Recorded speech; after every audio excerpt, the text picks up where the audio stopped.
Hey there, it's Kane Minkus from Industry Rockstar, award-winning entrepreneur, best-selling author, and I have an unbelievable privilege. I'm so excited to shoot this video with this amazing, amazing man. This is Sean Stephenson, not only an inspiration for me, an inspiration for millions of people out there. He's an international speaker and trainer. He's an international best-selling author.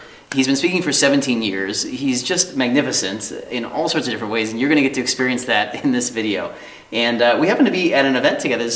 We just met randomly. I wish we could say we were, buddies for life, but Sure. It's our first time we're meeting. But I feel Not consciously. Yes, exactly. We've been on this soul journey though. Yes. To meet just at this time. And actually, our names have intersected for a while, and actually, it's more than exciting to have seen you here. So I know you looked at me with like a little bit of a fanboy crush. I know. I was like, easy, bro.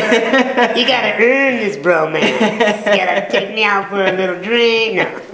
I was actually speaking to Lisa Sasovich over here, and Sean comes in, and I'm like, whoa, and I'm like mid-sentence, I'm like, Sean, oh my God, like a big, and I don't get starstruck that much, but I don't know, there's something about you. I am honored and humbled, so thank you. So we thought we would just kind of let you in a little bit. Sean's such an experienced and successful keynote speaker and has been speaking for so many years, and I just thought we would just kind of pick his brain a little bit on, how do you become a great speaker, and how do you become a keynote speaker, and maybe you could just share a whole bunch of your experiences and background. So, well, first of all, I would say that you got to be two components to really rock it and make a mega impact on this planet as a speaker. First, you got to be damn good. Okay. Second, you got to be damn good at letting people know you're damn good, and that's where the marketing comes in, right? One of my mentors, Larry Wingett, phenomenal man, he basically taught me that component. He says, if you're really good as a speaker but you're not getting business, it's because you haven't figured out the marketing component. Or if you're a really good marketer but you're not getting repeat business, it's because you suck. And so, I think you need both the union to take place, both of those aspects.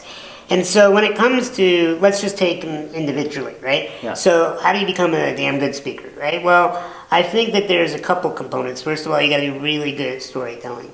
Okay. Because you can teach quantum physics to a child through story.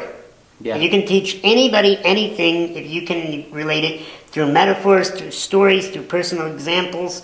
And the best stories are our own stories, yes. Right? And there used to be a period where, the Chicken Soup of the Soul series, where people were reading other people's stories, and it just never landed as far as using that approach as a speaker because it wasn't your experience. You didn't remember the smell in the room. Yeah. You didn't remember the taste in your mouth when you got that moment of rejection. What did that taste like, right? And so you have to have all the components. My background is in NLP. I'm a trainer and a doctor of clinical hypnosis, and so I understand the conscious and unconscious mind have to be tickled constantly, right? And so you got to be good at storytelling, but you also have to be what I believe is a master of rapport, which NLP talks about a lot. Yeah. And I just, a lot of people throw that word out there, rapport, but we really don't go deep enough on that. And so I like to look at rapport as trust and respect. Okay. And so when you're up on stage teaching,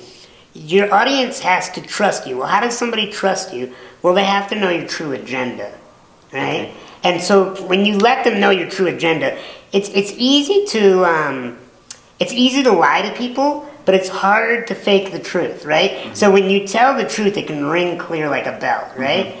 Whereas lies are kind of murky, right? Yeah. So when you tell people the truth to your agenda of why you're up on stage, why you were born, why you're on this mission, why you became a speaker, why, and you lay out your agenda and in a humbling way, talk about what you are really there to do in the hour that you may be speaking.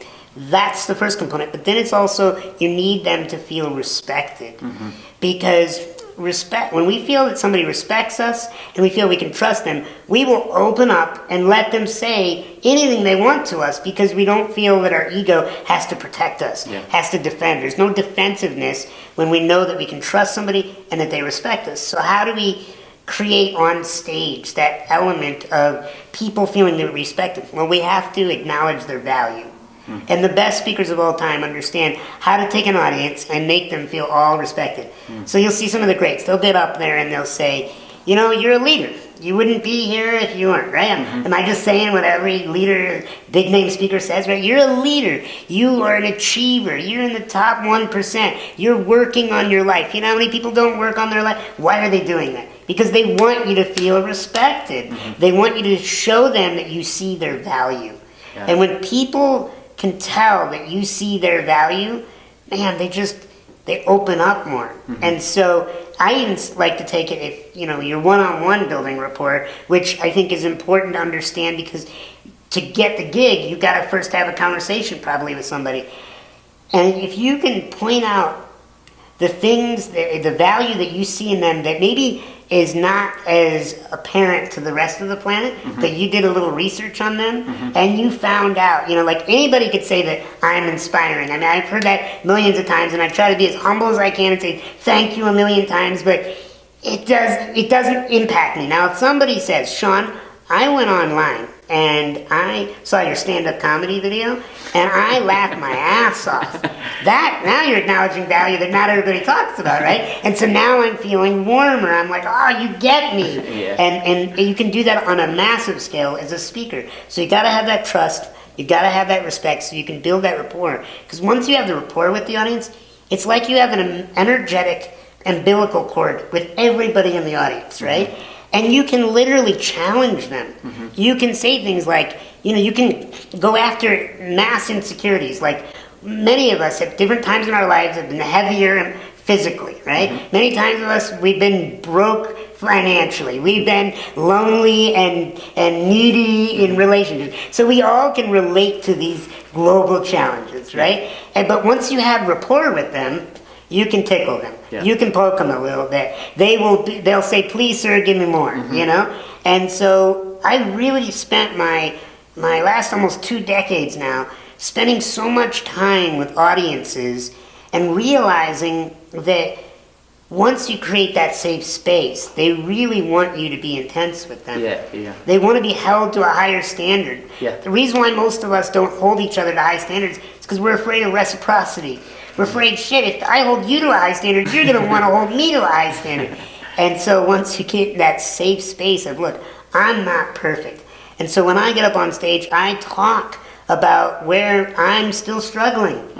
And I think that's so key when you're on stage to, you talked on this stage recently, about letting people know what you're really like. And where, that you do have challenges and hurdles. And I don't think people want us anymore. Maybe in the 80s this was okay to do, but anymore people don't want the perfect guru. Yeah, not at all.